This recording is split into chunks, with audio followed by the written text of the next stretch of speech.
ம். இத்தனோண்டு காலை வச்சுட்டு தாண்டிட்டாலும் ஃபர்ஸ்ட் எப்படி ஜம்ப் பண்றதுன்னு கத்துக்கோடா ஐயோன்ட்டனே. பார் பூனை அண்ணெல்லாம் அசிங்கப்படுத்தது உன்னை. வா அப்பா கிட்ட வா. ஐயோன்ட்டனே. என்னடா மூஞ்சி திருப்பிக்கிற? அண்ணன் மேல கோவமா? பாரு பாரு அண்ணனை பாரு. இவ்வளோ பெரிய முடிய வச்சு என்ன பண்ண போற? அப்படியே தடவினே இரு, அப்புறம் எல்லா முடியும் உன் வாயில தான் இருக்கும். டேய் இங்க வாடா மிஸ்டர் கிம் யோன்ட்டனே. இவன் எவ்வளோ காமா இருக்கான் பாரு. என்ன ரெண்டா கோலியா இருக்கே, தொட்டா போதும் அப்செட் ஆகி கோச்சின்னு போயிடும். இந்த இடத்துல கையை வச்சு இப்படி தேய்ச்சா இதுங்களுக்கு ரொம்ப பிடிக்கும்டா. எவ்வளோ புசு புசுன்னு இருக்கு. புச்சுக்கு புச்சுக்கு புச்சுக்கு.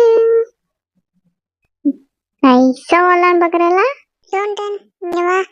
எவ்வளோ நேரம் இங்கே இருப்ப? அண்ணன் உனக்கு வெளி உலக வாழ்க்கையை காட்டுறேன் வா. இங்க பாரு வெளி உலகம் எப்படி இருக்குன்னு பாரு. நல்லா இருக்கா? நைஸா சைட் அடிக்கலான்னு பார்க்காத, வா போலாம்.